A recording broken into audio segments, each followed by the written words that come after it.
Gente, vamos lá. A economia vai ser um dos grandes desafios, do próximo presidente, que vai ter que dar respostas a temas como desemprego, inflação, gasto público, crescimento do PIB. O que será que os 4 candidatos mais bem colocados, então, nas pesquisas planejam para a economia? Quem vai responder é ele, Fernando Nakagawa. Oi, Naka, boa noite, muito bem-vindo, querido. Já adianto que vamos explorar toda essa sabedoria. Vamos lá, a gente preparou um raio-x com os planos de governo enviados, então, ao TSE. Vamos começar aqui tudo bem didaticamente, começar pelo candidato do PT, Luiz Inácio Lula da Silva. A gente selecionou 5 pilares, vamos lá. Para ele, nova legislação trabalhista, investimentos públicos em infraestrutura e habitação, revogação do teto de gastos, reforma tributária com menor carga aos pobres, recuperação e proteção das estatais. Naka, analisa então para a gente começar esse papo as prioridades econômicas do Partido dos Trabalhadores. Mona, o programa de governo do ex-presidente Lula tenta muito vender a ideia de uma esperança econômica. Sim. Esperança de que estas linhas gerais conseguiriam levar o Brasil a uma situação parecida com o que a gente teve no primeiro mandato do ex-presidente Lula. Há pontos que não surpreendem, por exemplo, quando ele diz que quer revogar alguns pontos da reforma trabalhista, e há pontos novos, inclusive neste assunto, quando o candidato diz que é preciso proteger os trabalhadores por aplicativo, o pessoal que faz entrega, o pessoal que é motorista de aplicativo. Ele defende um forte investimento público de várias maneiras. Diz que o Estado precisa estar mais presente. Neste esforço, Mona, defende duramente que as estatais não devem ser privatizadas. É um discurso muito forte, sim, em contraponto ao que a gente tem atualmente no governo Bolsonaro. Além disso, ele menciona que a economia pode voltar aos trilhos com estabilidade, com previsibilidade e também com credibilidade que o governo supostamente teria. Mas não dá detalhes como seria esta volta ao crescimento, esta volta à estabilidade. É um discurso muito do tipo, quero reviver o Brasil que vivemos no primeiro mandato. Fala muito de economia, mas como outros programas, peca pela falta de detalhes. Este é um problema nos 4 programas. Efetivamente, já adianto que os outros 3 candidatos também não trouxeram tantos detalhes assim. Sim, excelente isso, porque a gente vai fazer então o passo a passo de cada um. Agora a gente vai ver, vai trocar a tela, a gente vai ver então o plano de governo de Bolsonaro, do PL. A gente também apontou então as 5 bases, as 5 principais diretrizes: privatização de estatal, atualização da tabela do imposto de renda, mercado de trabalho flexível, facilitação de contratações e também desregular ali a criação de empresas, e mineração como indispensável ao desenvolvimento do Brasil. Traduz, Naka, até com o que já era proposta lá atrás e não foi feito, né? Basicamente é uma retomada do tipo, vamos fazer o que a gente não conseguiu. Este é o tom do documento do presidente Bolsonaro. Ele menciona todos os principais pontos que foram destacados no programa que levou ele à vitória, mas com algumas mudanças. É muito interessante quando a gente lê o trecho. Os trechos são vários trechos em que mencionam a possibilidade de privatização ou desestatização, como alguns preferem. Mas em nenhum momento, Mona, as estatais Petrobras, Correios, Banco do Brasil, Caixa Econômica são citados como um possível alvo das privatizações. Então, o candidato até promete essa possibilidade, mas prefere não comprar briga ali com alguns grupos, já que a reação a ideia da privatização dessas companhias gera muita repercussão. E ele retoma alguns outros pontos, por exemplo, a atualização da tabela de imposto de renda. A gente já falou aqui no Jornal da CNN que a partir do ano que vem é muito provável que quem ganha um salário mínimo e meio já pague imposto de renda. Mas aí o presidente Bolsonaro menciona, a gente levou um projeto para o Congresso para tentar atualizar isso. Foi o Congresso que não quis avançar com este tema. E aí um item muito interessante deste programa, Mona, é a mineração. Os outros candidatos tratam da mineração como sendo um tema importante para fiscalização, contra a mineração ilegal. O presidente Bolsonaro destaca o papel como um indutor ao crescimento desenvolvimento, especialmente quando a gente fala do minério de ferro, mas também do nióbio e grafeno. São produtos que o presidente sempre menciona nas lives e ele traz de volta tudo isso no programa de governo.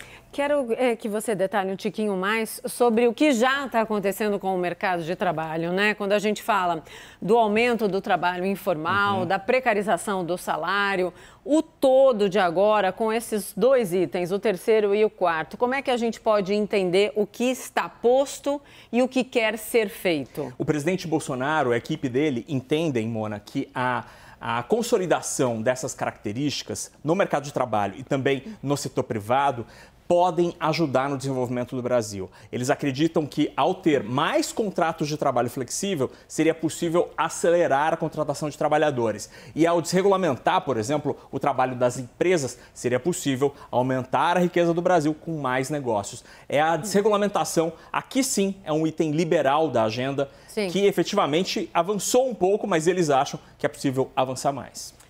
Vamos então mais com o professor. A Quinta B hoje está muito comportada, adoro isso. Agora é o candidato do PDT, Ciro Gomes, porque a gente também colocou as principais diretrizes, né? Taxação de grandes fortunas, redução de incentivos tributários, recriação do imposto sobre lucros e dividendos, renegociação de dívidas pessoais, nova política de preços também da Petrobras.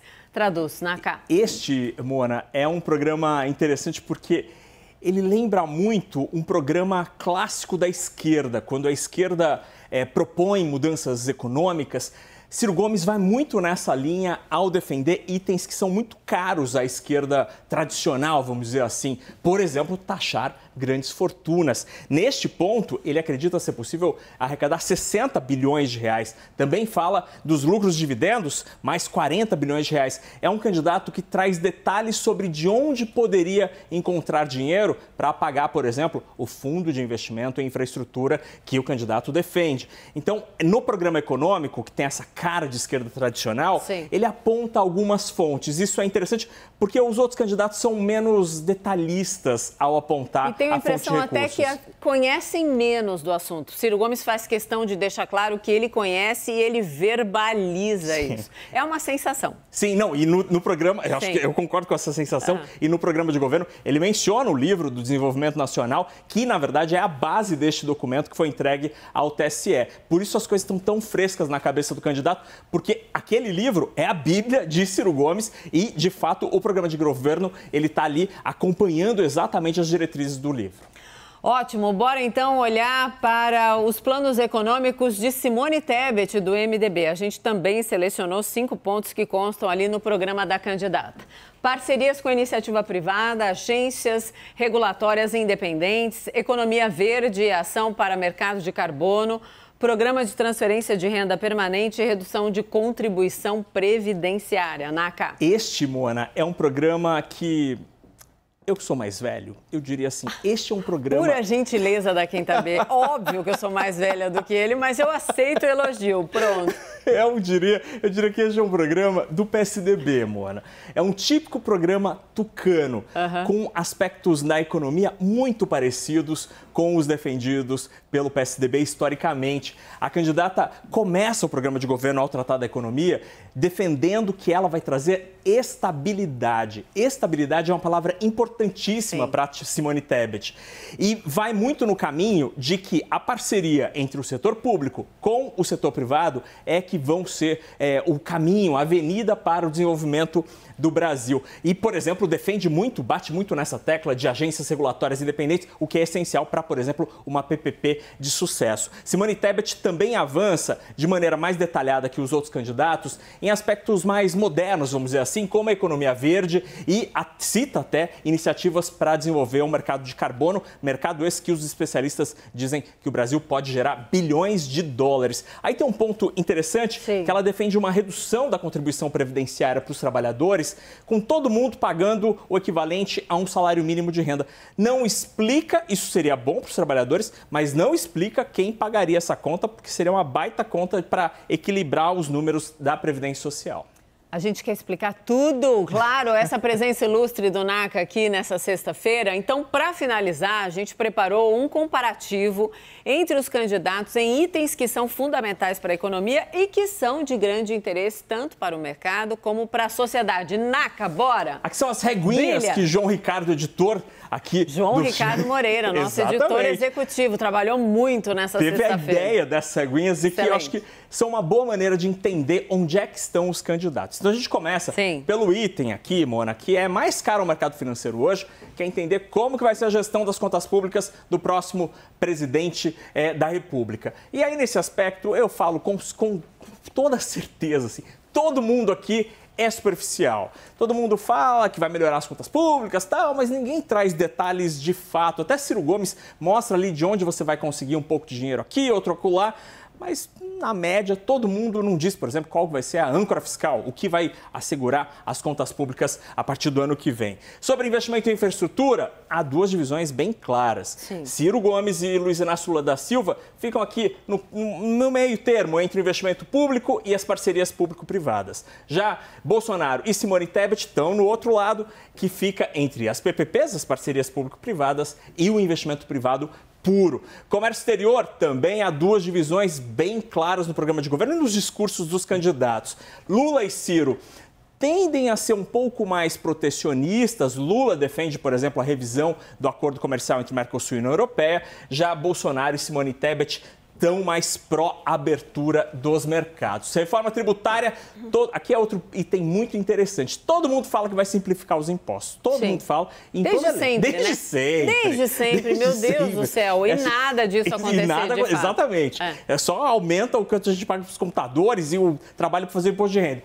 Aqui, mas há uma divisão, porque Lula, Simone Tebet e Ciro Gomes defendem uma simplificação com um viés de justiça tributária. Ricos pagam um pouco mais, pobres pagam menos. Já o presidente Bolsonaro vai por um outro caminho. Ele defende a redução da carga tributária porque defende um Estado menor. Portanto, você precisaria de menos dinheiro para financiar. A gente também tem posições muito diferentes com privatizações.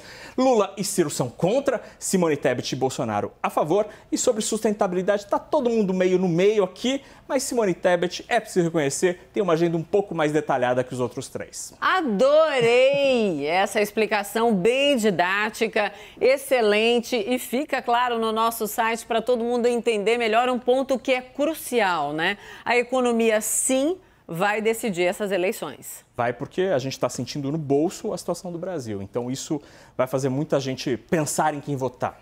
Obrigada, Naca. Obrigado a você, Mona. A Quinta B, quando vai para frente da sala, arrasa. Obrigada, querido.